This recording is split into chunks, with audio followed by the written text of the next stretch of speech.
Ephraim shall not be jealous of Judah. He shall not oppress Judah, and Judah shall not cause trouble to Ephraim.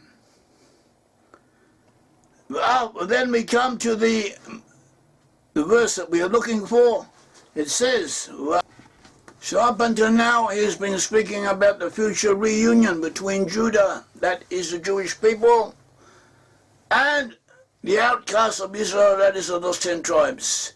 He also spoke of Judah and Ephraim reconciling each other, making an accord with each other and working together, cooperating with each other. And then he comes to Isaiah 11:14, where he says, Va'afu b'keta plishtim, va'afu, and they shall fly, or they shall cause to fly.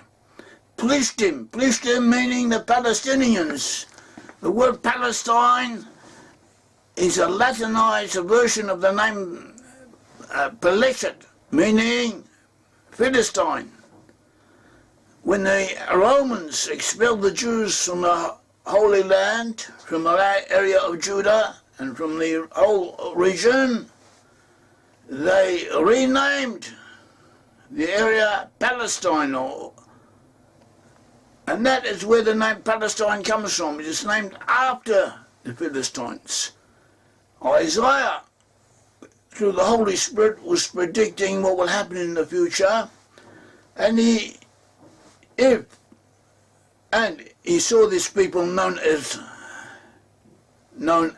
Palestinians, meaning Philistines, centered in the area that was a Philistine center. Gaza was a Philistine center, and so he used the word Philistine for them, and he says that Judah and Ephraim, that is the 10 tribes, especially those headed by the tribes of Joseph, the 10 tribes, and Judah together will cause the Philistines to fly, va'afu, or to be thrown out.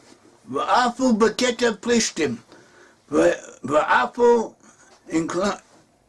indicating to fly, b'keta meaning a wing, by the shoulder, a wing, that is plane travel. The Philistines will be flown out. Yama meaning towards the sea, over the sea, and also indicating in a westerly direction. If the Philistines from Gaza are taken to some place in Egypt or in North Africa, that would fulfill a prophecy. But it could also indicate some area in South America, such as Brazil, such as El Salvador, such as numerous other areas, which would also be an appropriate area to send the Palestinians,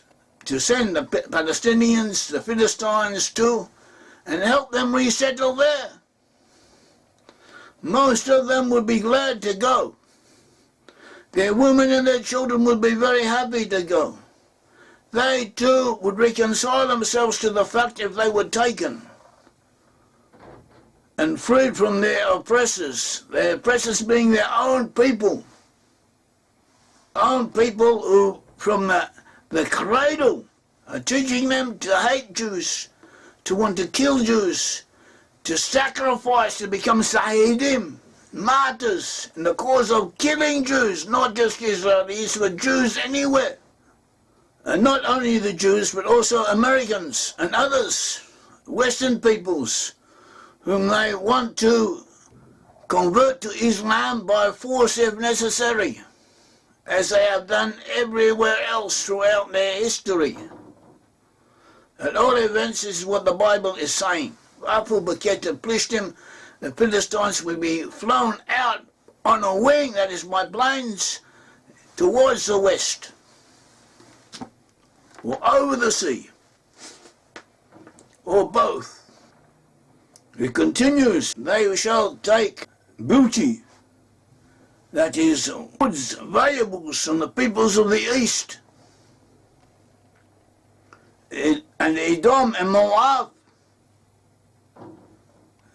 they were against Edom and Moab, will they send forth their hand. They were given war with Edom and Moab, usually understood to mean peoples in Europe, non-Israelite nations in Europe, but it could be others. And the sons of Ammon will be subject to them.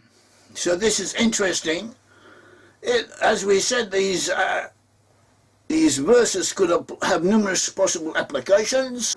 According to the simple meaning, it is saying that the inhabitants of Ammon will be subject to them. Now, where is Ammon? Ammon was the capital. Ammon was a kingdom to the east of the Jordan River. Was to the north of Moab. Moab and Ammon were to the east of the Jordan River. Ammon was in the present-day area of Jordan. You also have Rabat Ammon. Until this day, the capital of Jordan is known as Rabat Ammon. That is Ammon the Great. The greater Ammon. And is named after Ammon. And President Trump raised the possibility of Jordan and Egypt taking in people from Gaza, was to be rehabilitated, was to be rebuilt by America.